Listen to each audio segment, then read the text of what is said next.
everybody, and welcome back to the show. My name is Adam Bergman, and this is The Adam Bergman Show. In today's show, I will be talking about FTX, Celsius, and Voyager. I'm going to be going over updates in all three of these bankruptcy cases. You might be pleasantly surprised with some of the information that I'm giving you. You might be disappointed with some of the other information that I'm going to be giving you, or you might straight up not give a flying fizzle about what I'm telling you, and all you want to know is when Lambo, when Moon in my crypto journey. It is what it is. I hope you join me for the entirety of this video. I think you're gonna get something out of it, regardless what you're looking for. And if you just wanna be entertained, sit back, relax, grab your coffee, and laugh at my funny accent.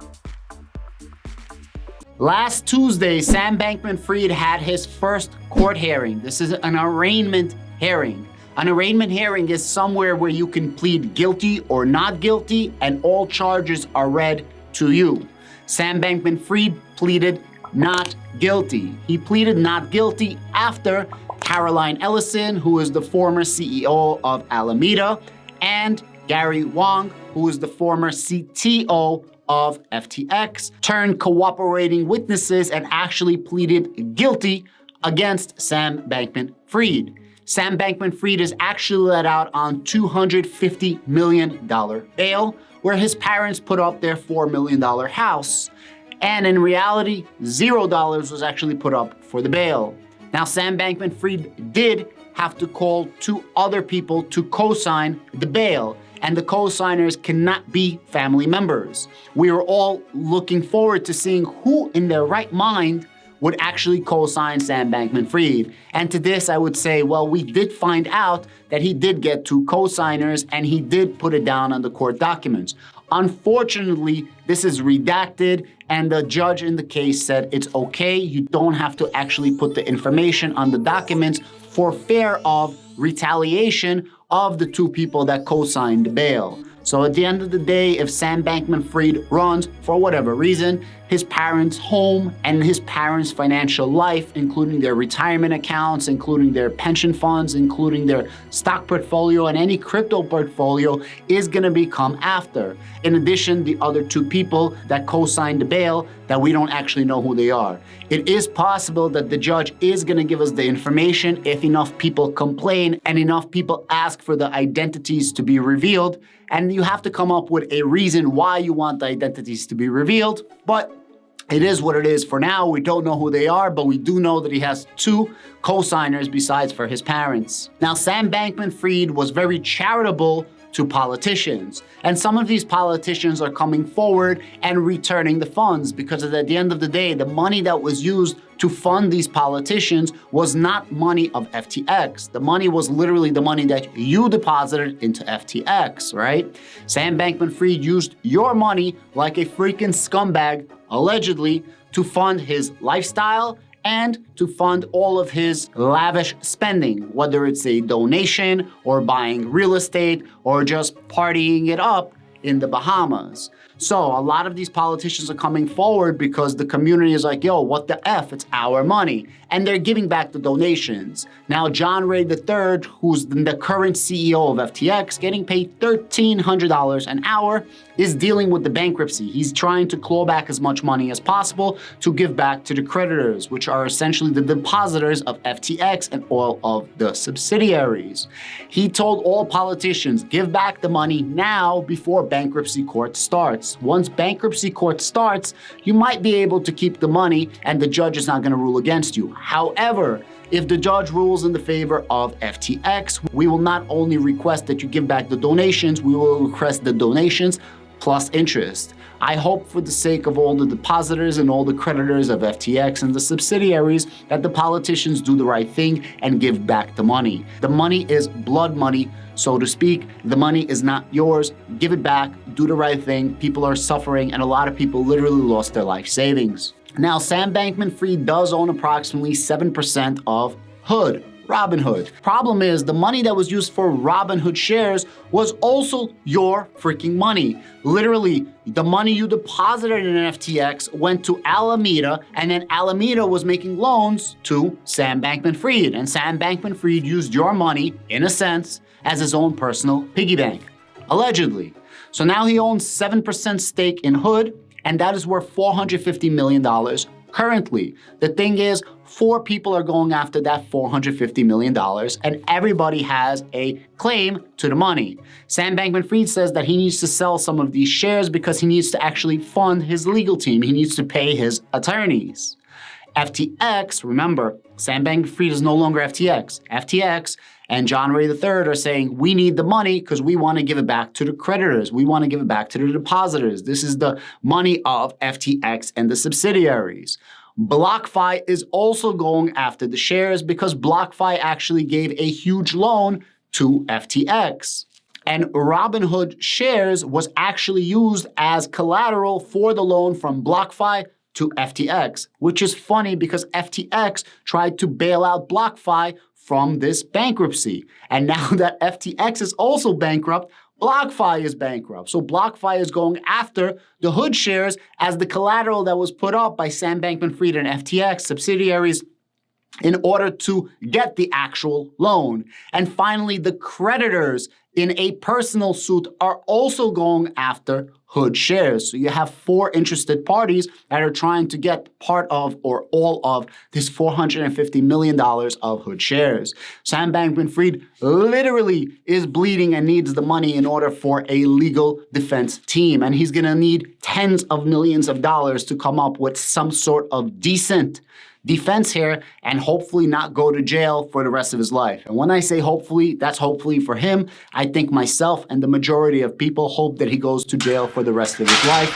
Allegedly, he completely screwed up the entire crypto market. I personally had no money on FTX, but I did 100% indirectly feel what's happening right now in the crypto market and lost hundreds of thousands of dollars because of this effing scumbag. I want to talk a little bit about Solana. FTX and subsidiaries hold around 48 million SOL. That is approximately 13% of the total float of Solana. Now, this Solana is now locked up in the bankruptcy hearing, which means it's probably going to be locked up for the next 5 or 10 years, definitely for the foreseeable future. Because that is happening, that is essentially stabilizing the price of Solana. If you are an investor in Solana, you should probably pay very, very close attention to this bankruptcy proceedings, because if the judge allows for FTX to sell this Solana in order to give back to the depositors, in order to give back to the creditors, this is going to flood the market with SOL, and this is absolutely going to tank the price of Solana. Solana is only hanging on by a thread. It is down like 99% if I'm not mistaken. It is ridiculously, ridiculously down. And the next time something bad happens to Solana, it's over. All the developers are leaving, all the projects are leaving, and they literally don't have much. Actually, this bankruptcy that they own 13% of all SOL is probably what's saving them right now, because it's essentially staked for the foreseeable future. On October 2nd is going to be the next court date for Sam Bankman-Fried. They are now going to do something called discovery. They're going to come up with a defense. They're going to come up with a prosecution, and all mutual parties in this are going to go to freaking war unless some plea deal can be made before the next court hearing. Now that I finished speaking about FTX, let me get to the second part of this video and let me talk a little bit about Celsius. So if you remember, Celsius had something called an earn account. And an earn account is where you deposited money as a depositor and you were making interest in some way, shape, or form, staking, whatever you want to call it. You deposited money and you were getting returns from various different cryptocurrencies. At the time, there was $4.2 billion in cryptocurrency in the earn accounts. Well, Judge Martin Glenn ruled that crypto depositors don't own their accounts. And this is a huge warning for anybody that has their money on any other crypto exchanges. Exactly like Hood, and exactly like Coin, and exactly like Kraken. Any exchanges that you have your money in, at the end of the day, they own your crypto. You don't own your crypto. And this is a huge warning for people that people are still not going to pay attention to. 90+% of all volume of cryptocurrency daily is done on central exchanges. Only around 5 to 10% of daily crypto volume is actually done on DeFi, which stands for decentralized finance. And I want to remind everybody, crypto did not fail. Greed is the cause of what's happening right now. And instead of just using fiat, they're using an old school technique of money laundering or a pyramid scheme or whatever type of effery that they're doing right now. And they're just using the word crypto instead of fiat or whatever else they used to do old school. At the end of the day, if you keep your crypto on blockchain, blockchain is secure. Blockchain was not hacked. Blockchain did not steal your funds. At the end of the day, blockchain is immutable and everything is on the blockchain and trackable. When you're putting it on a central exchange, it is not on the blockchain, and the central exchange tracks your cryptocurrency for you. And the problem is this tracking of your cryptocurrency is being unaudited or unverified of an audit. So you have to trust the central exchanges, and that's the freaking problem here. Celsius is gonna sell 18 million or so dollars worth of stable coins, and that's how much is left of that total 4.2 billion in stable coins. And they're gonna use this money in order to fund the bills, to keep the lights on, whatever you wanna call it. And the New York Attorney General, Letitia James, actually filed suit against Alex Mashinsky. Personally, she was suing him for effery, for schemery, and for defrauding investors. And there's an entire document where she outlines exactly what she's doing. Good for her. Probably one of the best decisions of her career. Finally, I want to talk about Voyager. If you remember, Sam Bankman-Fried and FTX wanted to buy Voyager for $1.4 billion or so. Obviously, it fell through. Binance and CZ comes in. Binance says we're gonna buy you for $1.02 billion. $1 billion to buy, $20 million in incremental payments, and $15 million for expenses. The SEC is causing an issue with Binance, and they're saying that, and I quote, "The purchase agreement does not include sufficient details about Binance's ability to close the deal." They're saying, hey, we're not sure if Binance has the money to close the deal, which is pretty freaking funny, but I guess I understand where they're coming from. There is a huge hard-on for CZ and Binance in the United States. He doesn't really come to the United States as far as I understand because he's very scared that he's gonna be locked up, same way Sam Bankman-Fried was, for various other different reasons, but that's why he doesn't come into the United States. This is from my understanding.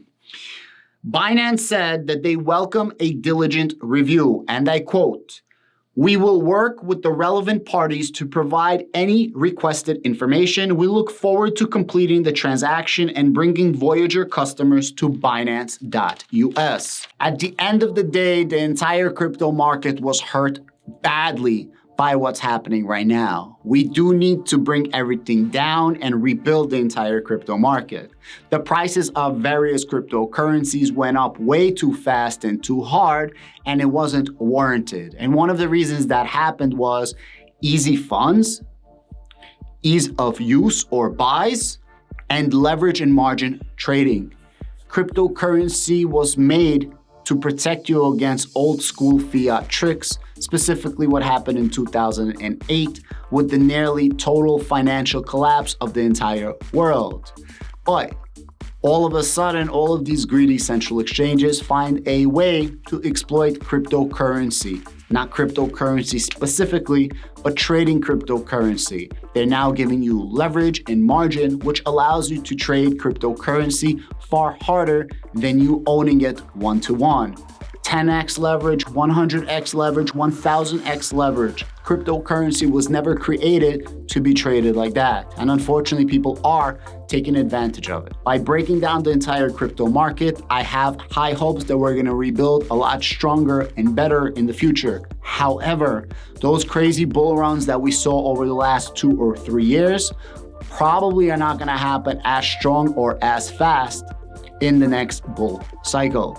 Now, I am super bullish about cryptocurrency in general, and I am super bullish with you guys clicking on the link down below for the next video in my series on this channel.